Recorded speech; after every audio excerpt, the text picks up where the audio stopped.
Amy Slaton, star of 1000 Mob Sisters, was hurt in a car accident. Tammy's surprise response. The star of the well-known reality show 1000 Mob Sisters, Amy Slaton, was recently in a terrible vehicle accident. She was hurt and taken to the hospital right away. Concerned, her loved ones hurried to the hospital to visit her. The unexpected part, though, is how Amy's sister Tammy Slaton responded to this unfortunate news. This incident made Tammy joyful, but everyone else was frightened. Fans have already begun to speculate about her actions in a number of ways. While fans await further updates on Amy's condition, well-wishers are still praying for a quick recovery. Holding things together, Amy Slaton had always been the center of her family. However, on a stormy evening, she was in a horrific vehicle accident that almost caused her heart to stop pumping. She was left wounded and unconscious after her car swerved off the road and into a tree. Her relatives hurried to the hospital as soon as the news was announced. Amanda, her younger sister, was crying. She kept asking the physicians, "Is she going to be okay?" Chris, their elder brother, paced the waiting area with his fists clenched. However, Tammy Slaton's response was the most startling. A look of amusement played on her lips as she sat comfortably in her chair and browsed through her phone. "Tammy, aren't you worried?" Chris couldn't contain his rage and finally lost it. Tammy gave a shrug. She consistently receives all the attention and is the favorite. Right now, she has it once more. Amanda let out a gasp. "Are you for real now?" Amy might have perished. Tammy shook her head and laughed. She refuses. Amy is always the winner. After all, isn't that her fort? Causing sympathy for her among others? Chris was shocked by what he heard. "Tammy, this isn't a reality TV drama. This is the real world." However, Tammy simply rolled her eyes, but something twisted inside her deep down. Did she feel envious? Or was it something more sinister? After several hours, the doctor eventually emerged. "She's stable, but she'll need time to recover." The family, with the exception of Tammy, whose smile gradually dimmed, felt a wave of relief. Something horrifying dawned on her for the first time. Even though Amy is the center of attention right now, she can become totally alone if she doesn't make amends. And nothing was more frightening than that. Nonetheless, despite their long-standing closeness, Amy and Tammy Slaton's relationship was characterized by intense disagreements and emotional struggles. A roller coaster of tears, laughter, and some of the most intense family arguments anyone had ever witnessed had characterized their adventure on 1000 Mob Sisters. Amy's wedding arrangements had her ecstatic. She desired perfection in everything. However, Tammy, she felt excluded. "You're not even interested in me." With her arms folded, Tammy yelled. "I do, but Tammy, today is my big day. Just be pleased for me, please." Amy retaliated. Tammy gave an eye roll. "Amy, you're self-centered. You never consider my feelings." Amy tossed her wedding planner on the table in a fit of rage. "Tammy, I only ever look after you. I might desire something for myself for once." The strain was intolerable. Tammy eventually relaxed after seeing that she had been too severe. Although she gave Amy a hug, their relationship was weakened by the altercation. Both sisters were expected to adhere to the rigorous diet prescribed by their physician. However, chaos ensued when Amy entered Tammy's room and discovered her consuming a huge bucket of fried chicken. "Hey, Tammy, why on earth are you doing this?" Amy shouted. Tammy gave her a scowl. "Amy, mind your own business. I own this company. You said you would try. You said you would." The bucket was knocked down by Tammy. "I'm tired of you behaving like my mom. Perhaps you would comprehend what I'm going through if you weren't so preoccupied with your ideal little existence." Amy's face flushed. "Tammy, you're going to commit suicide. I can't continue to watch it happen either." Amy stormed out, crying, and Tammy shoved the food aside as the altercation came to an end. Amy thought Tammy would be pleased when she revealed she was expecting. Rather, Tammy appeared aloof and icy. Tammy whispered, "I suppose you won't have time for me anymore." Amy let out a sigh. "I'm still your sister, Tammy. However, I also lead a life of my own. Oh, so I'm merely an afterthought now. Tammy fired back. That is unfair, Amy sobbed. I can't put my life on hold forever, even though I love you. Tears welled up in Tammy's eyes.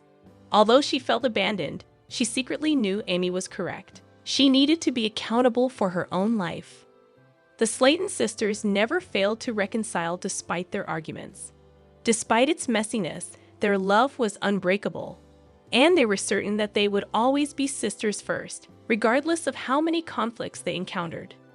But nothing had prepared Amy and Tammy Slaton for the task that lay ahead, despite the fact that they had encountered numerous difficulties on their weight loss journey.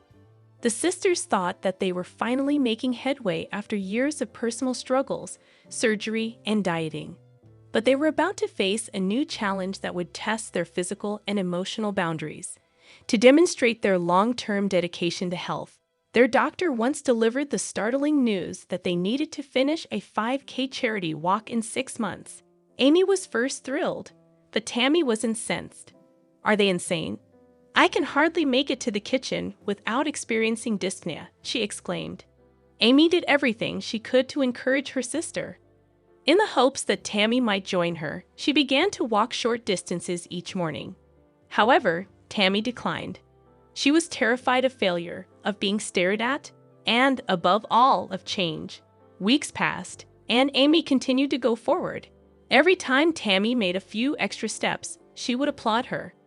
After a while, Tammy's internal state shifted. She observed Amy growing stronger, happier, and more self-assured. Tammy reasoned, if she can do it, maybe I can too. Finally, with 2 months remaining, Tammy went for quick walks with Amy. She was only able to take a few steps at first before needing to rest. But each day she made a little progress. On the day of the charity walk, the sisters were cheered on by friends, family, and supporters as they stood at the starting line. It was a vicious stroll. Despite Tammy's several attempts to give up, Amy never left her side and supported her at every turn. Tammy felt her legs tremble and her breath catch as they got closer to the finish line. Then she heard their names being chanted by the throng. She turned to face Amy, who was grinning despite her tears. Together, they made a last push and crossed the finish line. It was about demonstrating to themselves that they were stronger than their challenges, not about winning. Amy and Tammy did more than just walk 5 kilometers that day. They overcame self-doubt, their greatest fear, and they had a genuine belief in themselves for the first time in years. But Amy's residence was meant to be a quiet place to spend the evening. There was a ton of delectable food on the dining table, including macaroni and cheese, mashed potatoes, and fried chicken. Amanda cleared her throat while Amy, Tammy, and the rest of the family were speaking and laughing. Guys, she remarked in a stern but tremulous voice, I have something to tell you. They all turned to gaze at her. Amy stopped in the middle of chewing her cornbread after taking a large chunk. Tammy arched an eyebrow. Chris set his fork down. Amanda inhaled deeply. I learned a bit about our family. It's also large. There was a tight stillness. Amy's kid, Gage, laughed in his high chair, utterly oblivious to the drama that was taking place. What do you mean? Amy's question was tinged with interest and worry. After a moment of hesitation, Amanda took a folded piece of paper out of her pocket. I did some research, and I discovered that we have a long-lost sibling. Tammy took a sharp breath. What? Chris' mouth fell open. Are you serious? Amanda gave a nod. Yes. Mom had a baby and put them up for adoption before she had any of us, but she never told us. They want to meet us, and I found them. Amy's face went white. Does Mom know?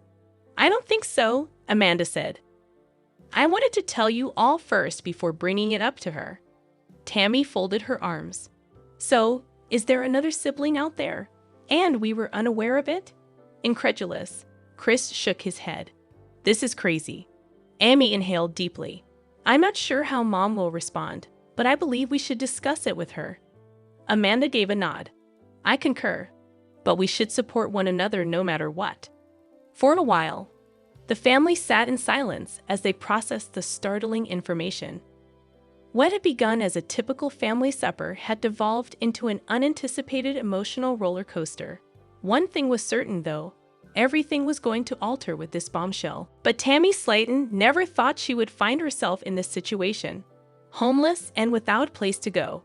She had finally made progress after years of battling with her weight and health on 1,000 Olf Sisters. However, life has a terrible way of presenting unforeseen difficulties. It all began when Amy, her sister, made the decision to relocate with her children. As tensions between them increased and the modest house they had shared grew overcrowded, Amy had to make the difficult choice to urge Tammy to find a place of her own. Tammy had always depended on her family, but now she was really on her own for the first time. Her money were running short, so she attempted to spend a few days in a motel. Despite her weight loss, her limited mobility made it difficult for her to obtain employment. Her tummy rumbled as she sat on a seat outside a 24-hour diner one evening. Feeling a mixture of loss and rage, she browsed through her phone, viewing old photos of herself and Amy. She was about to give up when her name was called by a voice she recognized. Her older brother, Chris, was there. With worry in his eyes, he said, "What the hell are you doing out here, Tammy?" After some hesitation, she ultimately broke down and gave a detailed explanation. With a groan, Chris took a seat next to her. "You ought to have given me a call," he remarked. "You are aware that family members do not abandon one another." Chris took her in that evening. With his help, Tammy made a new beginning. She made contact with her followers, who supported her and even assisted her in raising funds for a modest apartment.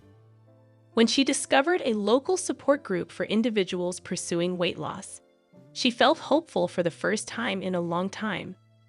Her lowest point had been homelessness, but it also served as a catalyst for her to step up her efforts to secure her future. She wasn't going to let anything stop her this time. But driving was always Tammy Slaton's goal. She had dreamed of the freedom of driving down an open road with the wind in her hair since she was a youngster. Her weight, however, prevented her from achieving that objective for years. It was impossible to get behind the wheel at more than 600 pounds. It wasn't simple for her to lose weight. She had hardships, disappointments, and times when she wanted to give up. But she persevered with willpower, diligence, and her sister Amy's encouragement. The pounds went away slowly. She got closer to her ultimate goal of driving with each accomplishment, such as climbing stairs, walking without assistance, and fitting into a conventional chair. Tammy finally achieved the weight where she could fit comfortably in the driver's seat after 2 years of hard work. As she fastened her seatbelt, her hands shook with anticipation. Filming the occasion for their fans, Amy sat next to her. "Sis, are you prepared for this?" Amy smiled. Tammy gripped the steering wheel and inhaled deeply.